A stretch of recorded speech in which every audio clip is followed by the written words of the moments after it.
What's going on, guys? This is ToHo and welcome back to another video. Hope you guys are having a fantastic day. I myself have just walked in from uni. University is also known as college in America. Actually, yeah, speaking of that, I do go to the uni on a Monday, Tuesday, so if I fail to get a video out earlier in the week, that's why. Anyway, today's topic, r/ProRevenge. Thank you, Bittersweet Canadian, for suggesting this subreddit. We've had our fun at entitled parents. However, we never get to see the revenge stories, so sit back, relax, and listen to some of the best revenge stories out there on the internet. Kid ruins camp activity. Has his day ruined in return? Oh no, here we go. This was a few years ago.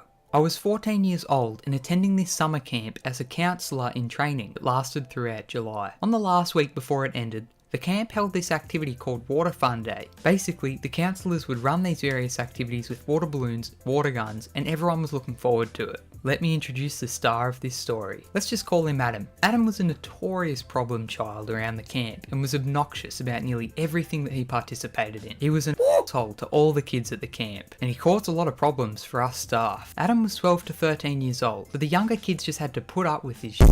Us counsellors were fed up too, but we had so much on our hands that we could never really do anything about the problem. So Water Fun Day comes along and all the kids are rounded up to be sent to the different activities that were going on. I had the pleasure of having my group with Adam in it, who wasted no time in being a piece of shit. We were assigned to use the water guns, which many of the kids were happy about. Most kids had brought their own, but there was a pile of spares that some other counsellors brought just in case kids had forgotten to bring theirs. Adam gracefully shoved people out of the way to get a first pick at the pile. One of the counsellors with us confronted him and told him that he shouldn't just be doing that just to get what he wanted. Adam screamed at him in response, deliberately squirting him with the gun he just picked up. The counsellor just backed off and helped me get the kids into teams. Because water guns get really empty really quick, we had a few bins filled with hose water for the kids to refill them in. At one point, Adam's gun was empty and this little kid around 8 happened to shoot him. He started throwing a fit and he said to that kid he was a cheating taking his time to kick 2 of the buckets over and to take the kid's gun and throw it. Another counsellor watching our group told me to go talk to him and take him aside, and said I could just bring him straight to have a snack when he calmed down. At snack time, I met with counsellors from my group to tell them that I was fed up with Adam and that we should do something about him so he doesn't cause another outburst. They all agreed,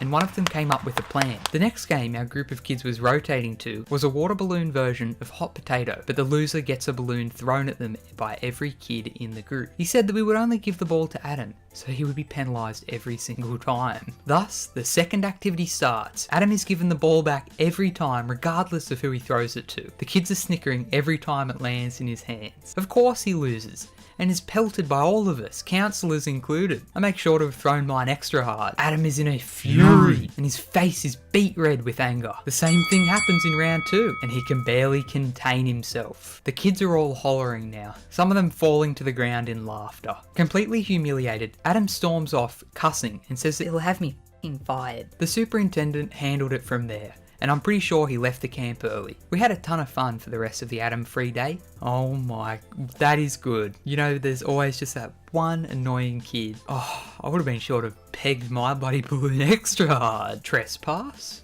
Okay, sure. So, a little backstory.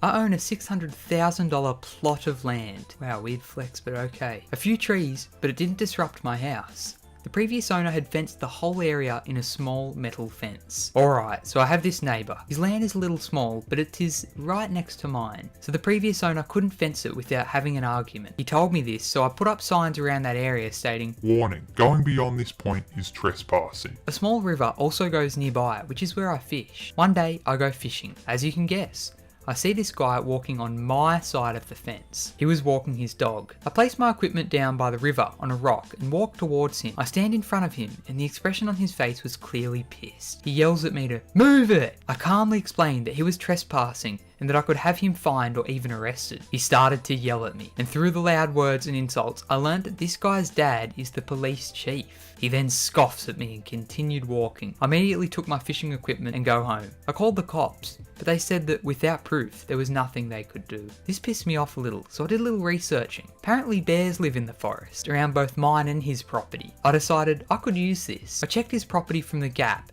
and that's when I realised he had also kicked down my signs. This is where I decided to go from petty revenge to pro-revenge. I went to town and bought some paint, metal poles and sheets, some bear traps, and hire some builders. My plan took a whole week to finish, but it is finally complete. Metal signs cemented into the ground with the word, "Stay out, bear traps laid." Then I lay bear traps around all my property. I wait in my house for a few days before getting a phone call. It's my lawyer. He says that my neighbour filed a lawsuit and I should come over to discuss the plan. I do and explain everything. I even provide him the purchase receipts. When we get to court, I learn what he sued me on. This was targeting his dog and purposefully injuring it. It caught the attention of Peter, which had a representative show up. I stayed quiet, only confirming or denying statements, and let my lawyer deal with everything. We won by a landslide, and I was paid $25,000. I did spend some on his dog's medical bill, but that was only $175. Needless to say, this guy stayed clear of my property. I like the peaceful fishing again. There you go, classic legal action. But I mean, hey, you won. Okay, one more revenge story, because this is just too good. Story time. My aunt studied cosmetology and was a cosmetologist. Where she lives, people only work at a beauty salon. But one place she worked at, she had absolutely hated. She was promoted to manager within like 6 months because the manager left. The break room had a bunch of mold that instead of removing, the owner told the builders to just cover it up. So breaking health code, that's issue 1. The owners, 2 old people who were constantly yelling at employees, demanded they got the full treatment, which was like over $100 for free, like the full hair.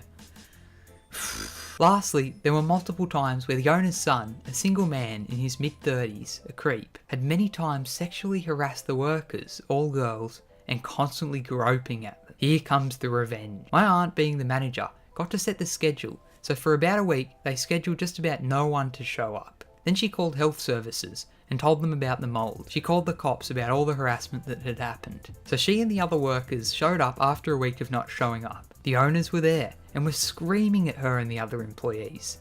Mid-shouting, the cops and health inspector show up. The owners freeze. Their son is there with them, like always. The cops check security footage. The inspector immediately goes to the place where the mold is. After all the inspections, they were fined for inhumane working conditions and had to pay all the employees a few $1,000s each. Then their son was arrested for sexual harassment and they were shut down until the mold was removed. Then my aunt walks to the door and as she's leaving she says, "Hey, I'm the one who called the cops, a health inspector, and by the way, I quit and will not come back until you guys are no longer the owners." She told me she heard them screaming their minds out. Aunt destroys the old beauty salon, there you go. But anyway, glad to hear that they got the revenge, all of those people. But it doesn't stop there. You could go to petty revenge, we've got pro-revenge, but we've still got nuclear revenge, which is a whole nother level above this. So if you guys have enjoyed, please absolutely smack that like button below. Leave me a comment telling me, would you like to hear nuclear revenge? If you're new around here, my name's ToHo. I like to do gaming and read Reddit most days of the week, so to keep in the loop, make sure you hit that subscribe button on the way back out. I hope you guys go on to have a fantastic day, and thanks once again for watching. I'll see you all in the next one. ToHo.